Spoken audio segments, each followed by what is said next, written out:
Pernah nggak sih kalian mikir, kenapa saat kita klik kanan di game, musuh tiba-tiba terlihat lebih dekat? Apakah itu benar-benar cara kerja scope di dunia nyata? Ternyata jawabannya tidak sesederhana itu. Bahkan, beberapa game menggunakan trik yang sangat berbeda dari cara kerja scope di dunia nyata. Hari ini kita akan membandingkan bagaimana scope bekerja di dunia nyata dan bagaimana developer game membuat ilusi yang sama di layar monitor. Bagaimana scope bekerja di dunia nyata? Di dunia nyata, scope bukan sekedar alat zoom. Di dalam sebuah scope terdapat beberapa lensa yang bekerja sama untuk memperbesar target sekaligus menjaga gambar tetap fokus.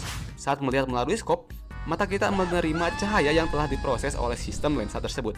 Semakin tinggi pembesarannya, misal 8 kali atau 10 kali, target akan terlihat lebih besar, tetapi area yang bisa kita lihat menjadi lebih sempit. Dan juga yang disebut eye relief, yaitu jarak ideal antara mata dan lensa belakang scope. Kalau mata terlalu dekat atau terlalu jauh, gambar bisa menjadi gelap atau bahkan tidak terlihat dengan jelas. Selain itu, penembak juga harus memperhatikan zeroing. Scope harus disetel agar titik bidik sesuai dengan lintas peluru pada jarak tertentu. Ya mungkin kayak 100 meteran lah ya, jarak dasarnya gitu. Lalu bagaimana di game? Nah, disinilah perbedaannya mulai terlihat. Monitor tidak memiliki lensa seperti scope asli, karena itu developer harus menciptakan ilusi bahwa pemain sedang melihat melalui teropong. Ada beberapa cara yang digunakan, seperti metode pertama, FOV zoom. Nah, ini adalah teknik paling umum. Alih-alih memperbesar dunia seperti scope asli, game hanya mempersempit sudut pandang kamera. Ya, ini bayangkan kalian mengambil foto lalu menerapkan crop pada bagian tengahnya. Objek terlihat lebih besar, padahal tidak ada lensa yang bekerja. Bahkan, banyak game kompetitif dan game mobile menggunakan metode ini karena ringan dan responsif. Ya, kayak CS, Valo, PUBG, ya banyak lah ya. Yang kedua ada metode overlay scope. Metode kedua ini menambahkan gambar scope di atas layar. Jadi selain mempersempit FOV, game juga menampilkan bingkai hitam berbentuk lingkaran. Hasilnya terlihat lebih mirip scope sungguhan. Namun sebenarnya bagian dalam scope masih menggunakan trik FOV zoom. Metode ketiga ada dual render scope. Nah, sekarang kita masuk ke metode yang paling mendekati dunia nyata. Pada metode ini, game membuat kamera kedua khusus untuk scope. Kamera utama tetap melihat dunia normal, sedangkan kamera kedua merender gambar yang diperbesar dan menampilkan di dalam scope.